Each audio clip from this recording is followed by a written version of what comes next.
To a panel of guests joining us today, Veena Hariharan of the BJP is with us. We also have Roni K. Baby, Congress spokesperson, Dr. Jairaj, political analyst. We also have K. Shaji, senior journalist from Kerala, also joining us, and also Sneha from Mirror Now is also with us today on this broadcast. Now, in fact, before I go to the guests, we should also note here, meanwhile, the Enforcement Directorate has also issued summons to the former Finance Minister Thomas Isaac regarding the Masala Bonds case and has asked to appear before the central agency on the 2nd of April. Now, this is the 7th time Isaac has been summoned and he has never appeared for any of his summons. He had even opposed Enforcement Directorate move and called it illegal. More importantly here, viewers, we should note that all of this boils down to the opposition crying foul and saying that the government is after them.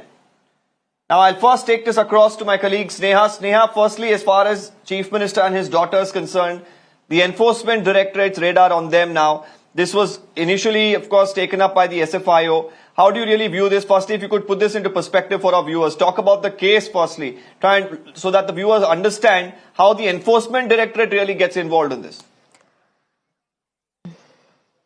So there are two aspects to this, Deepak, and it's important to understand, one, with what's happening with the company that is headed by Veena George, the links allegedly to CMRL as well as KSIDC, both of them integral parts, integrally linked to the government as well.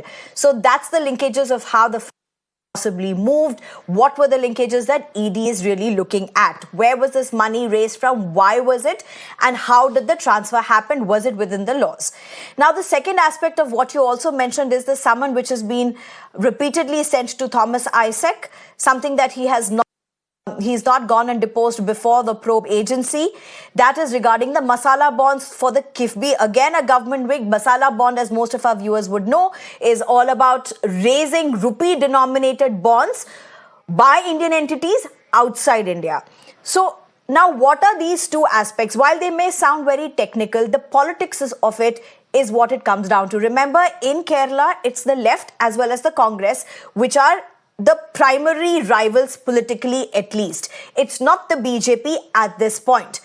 Now, the Congress has already in the past several these questions that where are the probe agencies? Why have they not been arresting or taking any action against the state government?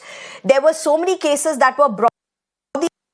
You remember the gold smuggling case, you remember the life mission case. There were several cases where either people linked to the government, the officials linked to the government, or even ministers linked to the government, and these cases were either questioned or they were arrested, and several such things happened. So, you know, the politics of this is extremely important. The left is now raising that the whole thing is about timing. Look at the way these cases are now being raked up. The connections are now being sought after, and all of this is only because there's an election coming. They have also said before the assembly elections, when there were so many cases and probes that were started, what has happened to all of them? They seem to have gone into thin air.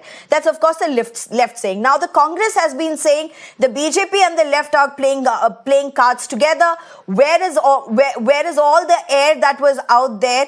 It's all gone. It's all up in thin air. That's the Congress saying that there is a bonhomie between the BJP and the left.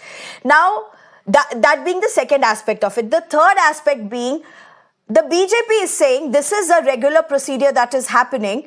Now, in case of Thomas Isaac, why isn't he even giving documents that are supposed to be given? If there are allegations, if there are concerns that we are raising, prove them to be wrong. Thomas Isaac is saying this is nothing but vendetta, this is witch hunt, and it's coming before the political elections. The crux of this entire matter is, remember the political landscape in Kerala ahead of the crucial Lok Sabha elections. All of this becomes extremely important, and the key contentious battleground between the three parties in Kerala as of now.